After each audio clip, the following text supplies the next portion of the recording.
ठीक है बेटा, आपने सबसे पहले स्ट्रक्चर ड्रॉ करना है। स्ट्रक्चर ड्रॉ करने के बाद आपने लिखना है explanation.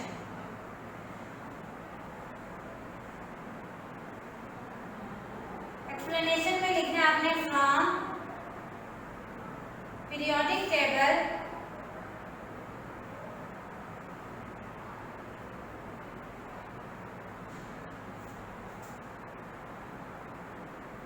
Fluorine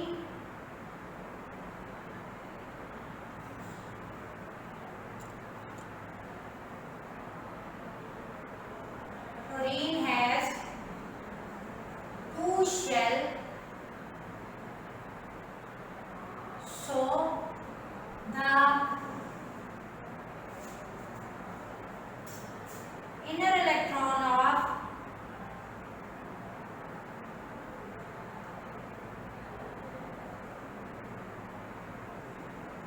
fluorine are inner electrons of fluorine are 2 and fluorine has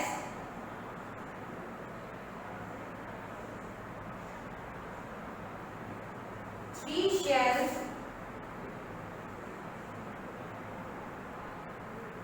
and its inner electrons are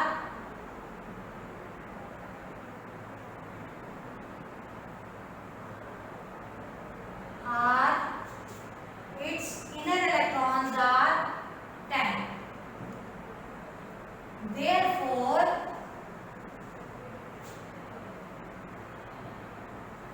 the shielding effect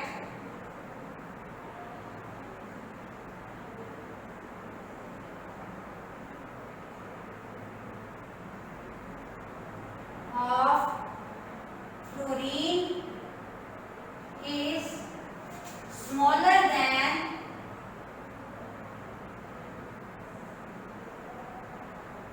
chlorine. ठीक है, यहां तक समझ आ गई है। इसके बाद आपने लिखना है shielding effect can be shielding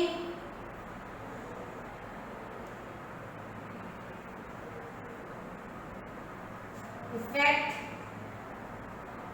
can be defined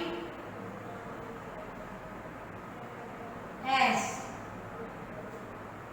the reduction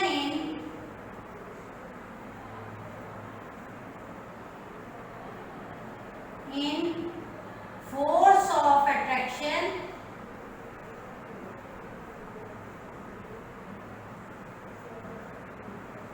between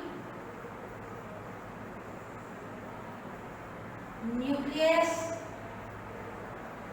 and valence electron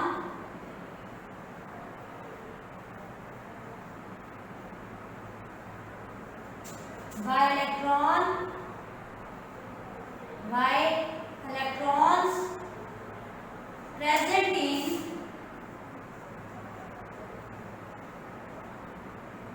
inner subshells.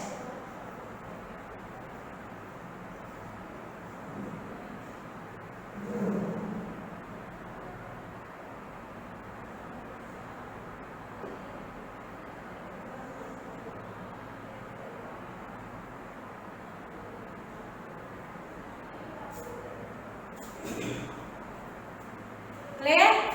अब आपने इसी चीज को मद्देनजर रखते हुए आपने इसका पार्ट बी और सी इसी तरह से अपनी नीट कॉपीज पे करना है। कल हम लोग इंशाल्लाह सेल्फ असेसमेंट 3.6 करेंगे। फ्लोरीन इस क्वेश्चन के सिर्फ सेल्फ असेसमेंट के 3.5 का पार्ट ए, बी और सी आपने अपनी नीट कॉपीज पे करना है। अल्लाह हाफिज़। कल से आपके अगेन मुलाकात होगी नेक्स्ट सेल्फ असेसमेंट के साथ। बिस्मिल्लाहिर्रहमानिर्रहीम। क्लास प्री 9th आज chapter number 4 turning effect of forces का नेक्स्ट टॉपिक जो हम पढ़ने जा रहे हैं वो आपके पास है torque and couple, one of the most important topic of this chapter. First of all I will define what is torque. ठीक है, आपको पता हो सबसे पहले तो कि नॉन टर्म हो कि टॉर्क हम बेसिकली किसको कहते हैं, तो जो हमारे पास फोर्सेस के टर्निंग इफेक्ट होते हैं स्टूडेंट्स, उसको हम कहते हैं टॉर्क, या हम उसको दूसरा नाम मोमेंट ऑफ द फोर्स भी दे सकते हैं। मतलब किसी भी ऑब्जेक्ट में जब हम टर्निंग इफेक्ट मिसाल के तौर पे, जैसे अगर आपके पास कोई इसकी कॉमन सी एग्जांपल है, आप अपनी पेंसिल को शार्पनर की मदद से शार्प करते हैं तो उसके अंदर आप पेंसिल को जिस तरीके से टर्न कर रहे होते हैं वो बेसिकली एक टर्निंग इफेक्ट होता है जो आप टोटल फोर्स अप्लाई कर रहे होते हैं उस पर, उसका। ठीक हो गया। तो इट मीन्स के एक शॉर्ट सी एग्जांपल समझाने के लिए कि किस तरह से टर्निंग इफेक्ट ऑफ फोर्स की हमने बात की, तो वो ओवरऑल जो आपके पास एज अ रिज़ल्ट उसका फॉर्म होगा, रिजल्टेंट, वो आपके पास टॉर्क होगा, या उसको हम मोमेंट ऑफ फोर्स भी कह सकते हैं। ठीक हो गया। अब अगली बात कि क्या फार्मूला होता है जिसकी हेल्प से हम मैथमेटिकली अगर टॉर्क को कैलकुलेट करना चाहें तो हम कर सकते हैं। तो इसके लिए आप माइंड में रखें कि आपके पास जो टॉर्क होती है उसको फाइंड आउट करने के लिए आपके पास ये फार्मूला होता है, T stands for torque, F stands for total force and L stands for length, और in other words we can say L is actually moment arm. ठीक है, ये मोमेंट आर्म होता है। मोमेंट आर्म अब क्या चीज़ है, जो बार बार वर्ड मैं बोलूँगी आपको, पहले मैं थोड़ा सा इंट्रोड्यूस करवा दूँ कि ये क्या है। बेसिकली जो परपेंडिकुलर डिस्टेंस होता है एक्सिस ऑफ रोटेशन और line of action of force के, उसको हम मोमेंट आर्म कहते हैं। मिसाल के तौर पे आपके पास एक स्पैनर है, ठीक है, स्पैनर रेंच वगैरह आपने देखे हुए हैं ना, जो आमतौर पे मैकेनिक्स वगैरह के पास आप देखते होंगे वो यूज़ करते हैं। तो अब बेसिकली क्या होता है कि वो जो आपके पास आगे वाला उसका पोर्शन होता है जो रोटेटेबल होता है, जिसे आप नट बोल्ट को लूज़ और टाइट कर रहे होते हैं, और एक बिल्कुल उसका बैक पोर्शन होता है जहाँ से आप टोटल फोर्स अप्लाई कर रहे होते हैं। इन दोनों के दरमियान में जितना टोटल डिस्टेंस होता है ना लेंथ में, वो आपके पास इन शॉर्ट मोमेंट आर्म होता है। ठीक हो गया। जैसे मैं रफली सा एक स्केच आपको बना के दिखा दूं कि अगर मैं बात करती हूं कि आपके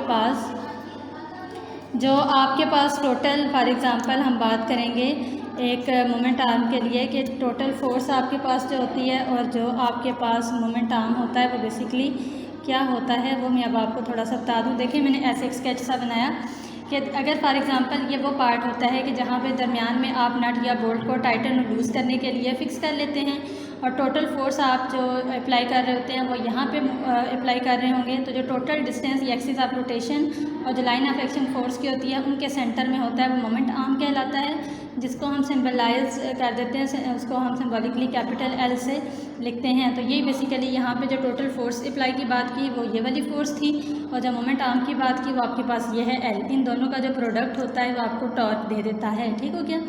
यूनिट ऑफ द टॉर्क का होता है, न्यूमेरिकली हम इसको मेजर करते हैं, वो जिस यूनिट में करते हैं वो आपके पास होता है न्यूटन मीटर। क्योंकि आपको देखो फार्मूला से आइडिया हो जाएगा कि F आपके पास यानी फोर्स न्यूटन में होती है और लेंथ आपके पास मीटर में होती है, तो इट मीन्स दोनों का प्रोडक्ट न्यूटन मीटर में आ गया आपके पास। और इसी तरह से अगर मैं इसको डिफ़ाइन करना चाहूँ, जो आपके पास ऐसा यूनिट है टॉर्क का, न्यूटन मीटर होता है। इसका मतलब होता है कि आपके पास टोटल टॉर्क 1 न्यूटन मीटर तब होगा अगर आप टोटल 1 न्यूटन फोर्स एक्ट करवाते हैं जो परपेंडिकुलर एक्ट करेगी मोमेंट आर्म जो 1 मीटर लॉन्ग होगा, यानी जो टोटल डिस्टेंस आएगा ना फोर्स और एक्सिस ऑफ रोटेशन के दरमियान में, वो आपके पास 1 मीटर होना चाहिए, और जो आप फोर्स अप्लाई कर रहे हैं वो 1 न्यूटन होनी चाहिए। तो ओवरऑल उनका प्रोडक्ट प्रोड्यूस करेगा जो टॉर्क वो 1 न्यूटन मीटर होगा। ठीक हो गया। अब आपके पास कुछ डेली लाइफ एग्जांपल्स की बात कर लेते हैं कि हमें कहाँ कहाँ पे अपनी डेली लाइफ में टर्निंग इफेक्ट फोर्सेस के नज़र आ रहे होते हैं, जिसको हम in physics term in short torque कहते हैं। देखिए जैसे टॉर्क प्रोड्यूस होता है जब आप फोर्स अप्लाई करते हैं बाइसाइकिल के पैडल्स पे। ठीक हो गया। क्योंकि जब आप फोर्स अप्लाई कर रहे होते हैं वो एक टोटल फोर्स एक्सपीरियंस करती है बाइसाइकिल के व्हील्स पे और एक रोटेशनल इफेक्ट प्रोड्यूस कर देती है, जिसकी वजह से वो बाइसाइकिल मूव करने के कैपेबल होती है, और उसी टर्निंग इफेक्ट को फोर्सेस के आप टॉर्क भी कहते हैं। उसके अलावा देखें अगर हम लोग इजीली ओपन और क्लोज़ करते हैं डोर को, तो डोर नॉब की मदद से हम, आपको पता है डोर नॉब को या तो एक पॉइंट पे टर्निंग इफेक्ट एक मरतबा में हम उसको एंटी क्लॉकवाइज और एक मरतबा में उसको हम क्लॉकवाइज मूव करवाते हैं। तो बेसिकली ये एक्सिस ऑफ रोटेशन जो होता है, मतलब कि जो रोटेटेबल है वो डोर नॉब, उस पर हम एक टर्निंग इफेक्ट देते हैं जो टोटल फोर्स अप्लाई करते हैं उसके बाद।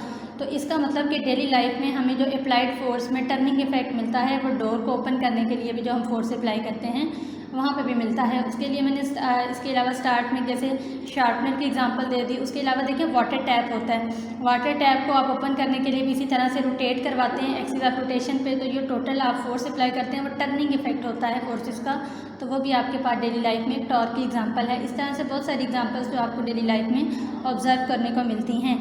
उसके अलावा देखिए किन किन फैक्टर्स पे बेसिकली जो टॉर्क का फैक्टर होता है वो डिपेंड कर रहा होता है।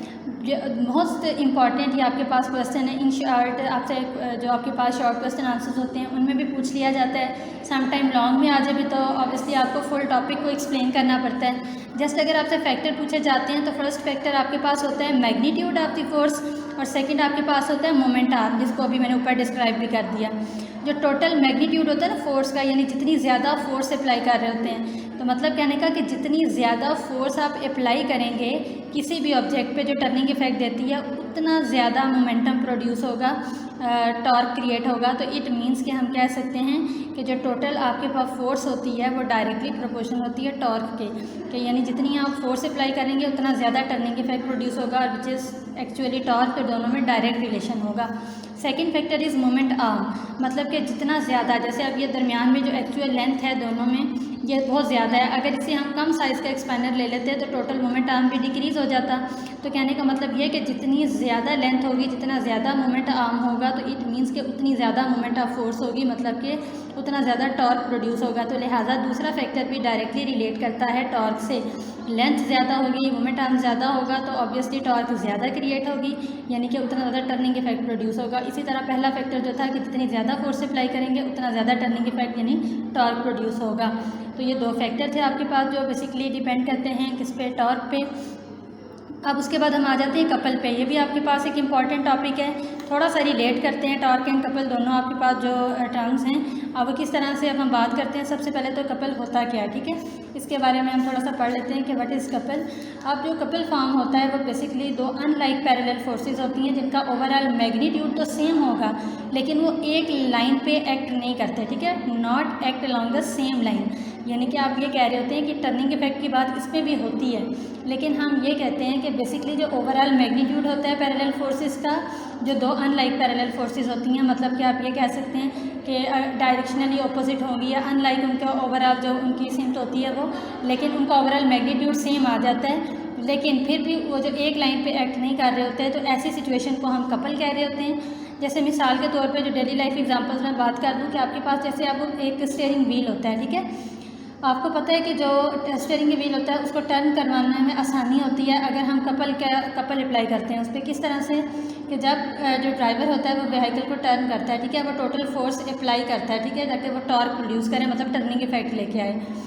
वो जो बेसिकली टॉर्क होता है वो स्टीयरिंग व्हील को टर्न करने में हेल्प देता है। तो लिहाजा these forces act on opposite sides of the steering wheel and are equal in magnitude. अब आप देखते हैं एक तरफ से आप बार बार स्टीयरिंग व्हील को पुश कर रहे होते हैं, एक तरफ से पुल कर रहे होते हैं, अप एंड डाउन, ऊपर और नीचे, दो तरफ की इस तरह से, मतलब आप कह सकते हैं कि अनलाइक फोर्सेस अप्लाई हो रही हैं, वो सेम लाइन में नहीं है, एक अपर डायरेक्शन में और एक डाउनवर्ड डायरेक्शन में। तो ऐसे केस में जब आपके पास दो फोर्सेस अप्लाई होने शुरू हो जाएं कि उनका इक्वल मैग्नीट्यूड है, मतलब जो ओवरऑल आपने फोर्स अप्लाई की वो तो ओवरऑल आपके पास सेम स्ट्रेंथ की थी, लेकिन उसकी डायरेक्शन ऑपोजिट हो गई अप एंड डाउन होने की वजह से। तो ऐसे में जो दो फोर्सेस टर्निंग इफेक्ट की वजह से प्रोड्यूस हो रही थी, जिनका मैग्नीट्यूड तो सेम था लेकिन उनकी डायरेक्शन ऑपोजिट होगी, तो वो इन शॉर्ट कपल कहलाती हैं।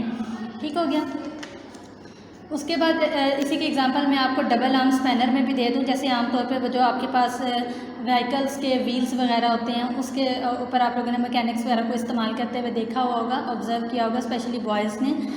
अ double roll spanner is use to open a nut. ठीक है, ये जो आपको स्टार्ट में बता चुकी हूँ, जो स्पैनर्स होते हैं इनका काम क्या होता है, टाइटन लूजन जो आपके पास नट्स होते हैं उनके लिए इक्वल फोर्सेस जो होती हैं मैग्नीट्यूड की वो अप्लाई की जा रही होती हैं। बेसिकली आपके जो एंड्स होते हैं ए और बी, लेट्स सपोज हम उनको कह देते हैं, लेकिन बेसिकली जो ओवरऑल इसकी डायरेक्शन होती है वो ऑपोजिट होती है। तो लिहाजा जब हम बार बार बात कर रहे हैं कि जो आपके पास फोर्सेस का मैग्नीट्यूड सेम दिया जाए लेकिन डायरेक्शन ऑपोजिट हो जाए, तो ऐसे में वो हम कपल की बात कर रहे होते हैं। तो मतलब ये हो गया, अगर आपके पास एक टर्म आ जाती है टॉर्क ऑफ अ कपल की, ये आपके पास क्या है, तो आप ऐसे बता सकते हैं कि जो टॉर्क ऑफ अ कपल होता है वो बेसिकली प्रोडक्ट होता है दो फोर्सेस का और वो परपेंडिकुलर डिस्टेंस होता है उनके दरमियान। मतलब हम ये कह सकते हैं कि बेसिकली जो टॉर्क होता है वो तो टर्निंग इफेक्ट था ना, वो तो एक शॉर्ट हमने उसके अंदर ऐसी कोई बात नहीं की थी कि डायरेक्शन अपोजिट होती है, ऐसे हमने कहा बस कोई चीज़ टर्निंग इफेक्ट प्रोड्यूस करती हो तो वो टॉर्क है।